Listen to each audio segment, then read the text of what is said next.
कल्पना कीजिए एक ऐसे शख्स की जिन्होंने कैबिनेट सचिव तक का सफर तय किया, पर्यावरण सचिव रहे, फिर रक्षा सचिव रहे और फिर 12 दिसंबर 1990 को जब वो भारत के मुख्य चुनाव आयुक्त बने तो मात्र 6 साल के अंदर पूरे के पूरे चुनावी सिस्टम को ही पलट कर रखा। उन्होंने अकेले के दम पर मंत्रियों के चुनाव प्रचार पर रोक लगा दी, मुख्यमंत्रियों के हेलीकॉप्टर तक जब्त करवा दी और बिहार में लालू यादव जैसे कद्दावर नेता का पूरा चुनावी सिस्टम और पूरा चुनाव ही रद्द करवा दी। वो शख्स जिन्होंने भारतीय चुनाव आयोग को उसकी निष्पक्षता और उसका खोया हुआ सम्मान वापस दिलाया। जो लोग पॉलिटिक्स में इंटरेस्ट रखते हैं उन्होंने तो अभी तक अंदाजा लगा भी लिया होगा कि मैं किस शख्स की बात करने वाला हूँ आज। जी हाँ, हम बात करने वाले हैं टीएन शेषन।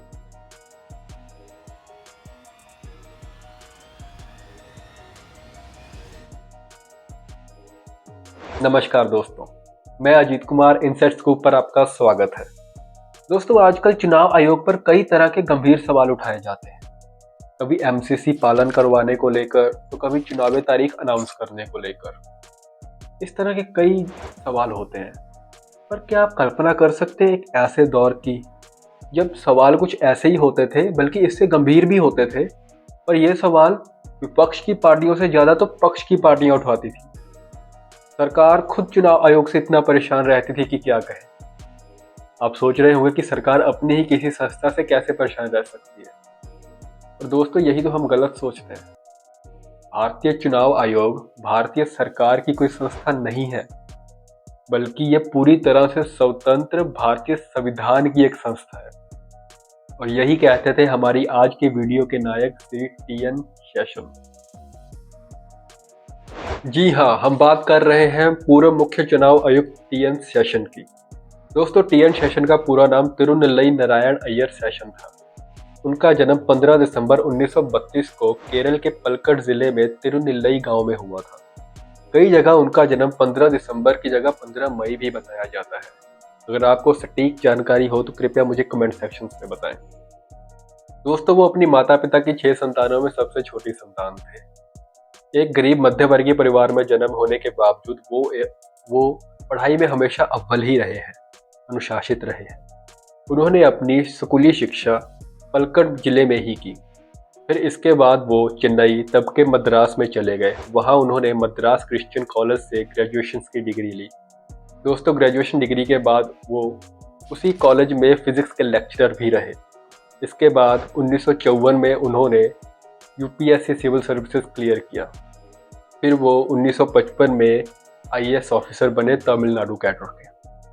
दोस्तों, करियर के बीच में उन्होंने हार्वर्ड यूनिवर्सिटी से पब्लिक एडमिनिस्ट्रेशन में मास्टर्स की डिग्री भी की।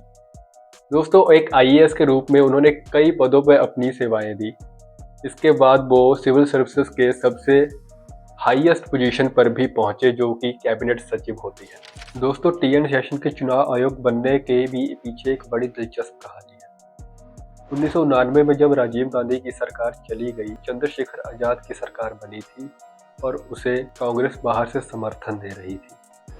1990 में जब सीईसी का पद, चीफ इलेक्शन कमिश्नर का पद खाली होने वाला था, चंद्रशेखर आजाद में कानून मंत्री सुब्रमण्यम स्वामी ने ही टीएन शेषन का नाम रेफर किया। टीएन शेषन जो उस समय योजना आयोग के मेंबर थे, उन्हें इस पद में कोई दिलचस्पी नहीं थी, पर फिर भी उन्होंने कहा कि वो राजीव गांधी से सलाह करके इस बारे में। दोस्तों, जब वो राजीव गांधी से सलाह करने पहुंचे तो राजीव गांधी ने उन्हें यह कहती दी, इस फैसले के लिए वो दाढ़ी वाला शख्स बहुत पछताएगा। और वो दाढ़ी वाला शख्स कोई और नहीं, उस समय के प्रधानमंत्री श्री चंद्रशेखर आजाद। और हुआ भी कुछ ऐसा ही। इस तरह उन्होंने 12 दिसंबर 1990 को चुनाव आयुक्त के रूप में पदभार संभाला। दोस्तों, चीफ इलेक्शन कमिश्नर बनने के बाद अपने ऑफिस में सबसे पहला काम जो उन्होंने किया, उन्होंने सारी देवी देवताओं की तस्वीरें हटा। ये मत समझिए कि उनका ईश्वर में कोई मान्यता नहीं थी, वो ईश्वर में बहुत मानते थे, पर वो चुनाव आयोग को सुधारने आए थे, चुनाव आयोग की छवि को निष्पक्ष बनाने आए थे, इसलिए उन्होंने ऐसा किया। दोस्तों, 1990 में शेषन के आने के बाद के जो सुधार हुए हैं, इससे पहले आपको 1990 से पहले चुनाव आयोग की स्थिति जान लेना बहुत जरूरी है। 1990 से पहले चुनाव आयोग की स्थिति बहुत ही खराब थी। चुनाव आयोग को पूरी तरह से साइडलाइन कर दिया जाता था। चुनाव प्रक्रिया बहुत ही ज़्यादा खराब हो चुकी थी। चुनावों में शराब, पैसा खुलेआम बढ़ता था। मॉडल कोड ऑफ कंडक्ट, जिसे एमसीसी कहा जाता है, वो थी बस सिर्फ कागजों। कोई नेता इसका पालन नहीं करता था। सेशन ने आते ही हुक्म दिया कि ये सब बंद होगा। सेशन हमेशा से ही आज़ाद प्रवृत्ति के मालिक थे। उनकी आज़ाद प्रवृत्ति का नमूना इस बात से देखा जा सकता है कि जब 1991 में राजीव गांधी की हत्या हुई तब उन्होंने केंद्र में किसी से भी चर्चा किए बिना चुनावों को स्थगित कर दिया। वह लोकसभा के चुनाव थे। सारी पार्टियां चिल्ला रही थी कि इससे कांग्रेस को फायदा होगा, ये होगा, वो होगा, और उन्होंने किसी की नहीं सुनी। राजीव गांधी की हत्या के बाद देश में आंतरिक सुरक्षा खतरे में थी। इसकी वजह से उन्होंने बिना किसी से चर्चा किए धारा 324 का उपयोग करते हुए अपनी शक्तियों के साथ उन्होंने चुनावों को स्थगित कर दिया। दोस्तों, ये तो उनकी आज़ाद प्रवृत्ति का बस एक नमूना मात्र ही था।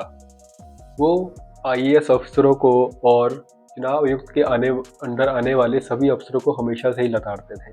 जो भी उनकी बात ना माने, जो भी संविधान के अकॉर्डिंग काम ना करे, वो उनका दुश्मन बन जाता था।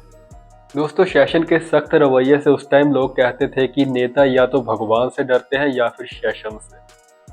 एक बार नरसिम्हा राव ने सेशन को फोन किया और कहा कि इटावा उपचुनाव की तारीखें बदल दो। इस पर सेशन ने साफ कहा कि आप हमें आदेश नहीं दे सकते, आप सिर्फ इतना बता सकते हैं कि सरकार चुनाव के लिए तैयार है। चुनाव कब होंगे इसका फैसला चुनाव आयोग खुद करेगा। ऐसा उनका स्वभाव था।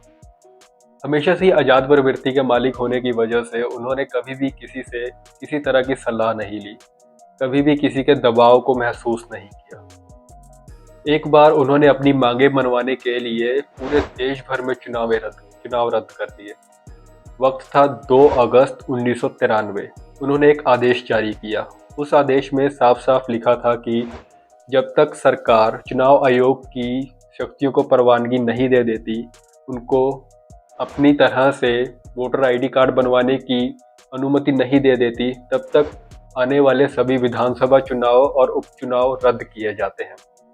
पूरे सरकार में हड़कंप मच गया, पूरे देश में हाहाकार हो गया कि कैसे एक चुनाव आयोग ने इतना बड़ा फैसला ले लिया। सेशन के चुनाव ना करवाने के फैसले के कारण प्रणब मुखर्जी को अपने पद से इस्तीफा तक देना पड़ गया। सरकार सेशन के इस रुख से बहुत नाराज थी। वो सेशन की शक्तियों को कम करना चाहती थी, इसलिए उन्होंने एक अध्यादेश लाया और इस अध्यादेश के जरिए चुनाव आयोग को 1 सदस्यीय से 3 सदस्यीय बना दिया। इससे ये होना था कि अब फैसले बहुमत से होंगे। 1 वर्सेस 2 से सेशन को हराने का प्लान बनाया गया। सेशन इससे बड़ा नाराज हुए। सेशन ने इसको कोर्ट में चुनौती देने का फैसला किया, पर सुप्रीम कोर्ट से उन्हें निराशा ही हाथ लगी। सुप्रीम कोर्ट ने कहा कि चुनाव को 1 सदस्य से बहुसदस्यीय बनाना पूरी तरह से संवैधानिक है और फैसले बहुमत से होंगे तो इससे भारतीय लोकतंत्र को और मजबूती ही मिली। सेशन भले ही कोर्ट में हार गए, परंतु उनकी सारी मांगे मान ली गई। वोटर आईडी कार्ड जो कि फोटो वाला होगा, इस पर सरकार ने सहमति दी। तब बहुत ही बड़े स्तर पर एक फोटोग्राफी प्रोजेक्ट शुरू हुआ, वोटर आईडी कार्ड को फोटो वाला बनाना। दोस्तों, भले ही हारने के बाद सेशन थोड़े कमजोर हुए, पर उनकी दबंगई कभी कम नहीं हुई। बिहार में 1995 का विधानसभा चुनाव बहुत ही चर्चित रहा। विधानसभा चुनाव कई बार स्थगित किया गया, कई सीटों पर पुनर्इलेक्शंस कराए गए। इससे तब के मुख्यमंत्री सेशन को धमकी तक देने लगे। सेशन ने भी सीधी सीधी धमकी दे दी कि अगर बिहार में एक भी बूथ कैप्चरिंग हुई या एक भी गोली चली तो मैं सेना बुला लूंगा। ऐसे थे टीएन सेशन, कभी ना थकने वाले, कभी ना झुकने वाले, अपने जज्बे से पूरे के पूरे सिस्टम को बदल देने वाले। दोस्तों, 1996 में उनका कार्यकाल समाप्त हो गया और इसी साल उन्हें रैमन मैग्सेस अवार्ड से भी सम्मानित किया गया। 1997 में उन्होंने राष्ट्रपति के लिए चुनाव लड़ा, पर केआर नारायणन से हार गए। भले ही उनका करियर एक हार के साथ समाप्त हुआ, पर उनका पूरा जीवन लाखों युवाओं को और अफसरों को हमेशा जीतने के लिए प्रेरित करता है। उनका कहना था कि उनको कई लोग डिक्टेटर मानते हैं, तानाशाह मानते हैं और बहुत ही घमंडी मानते हैं, पर दोस्तों, हमें सच में एक ऐसे तानाशाह की ज़रूरत थी जो चुनाव आयोग को दुरुस्त कर सके और भारतीय लोकतंत्र को उसकी पहचान वापस दिला सके। टीएन सेशन का कहना था कि आने वाले चुनाव आयुक्तों को उनके जैसा होने की कोई ज़रूरत नहीं पड़ेगी, क्योंकि उन्हें उनके द्वारा बनाए गए सिस्टम में ही जीना पड़ेगा, और होता भी कुछ ऐसा ही है। आज जब भी आप अपने वोटर आईडी कार्ड पे अपना तस्वीर देखते हैं तो आपको टीएन सेशन को थैंक यू बोलना चाहिए। क्योंकि ये उन्हीं की देन है। दोस्तों, आज का हमारा ये वीडियो यहीं समाप्त होता है। अगर आपको वीडियो अच्छी लगी हो तो आप चैनल को सब्सक्राइब करें और वीडियो को लाइक और शेयर जरूर करें। मिलते हैं अगली वीडियो में किसी नए टॉपिक के साथ। जय हिंद।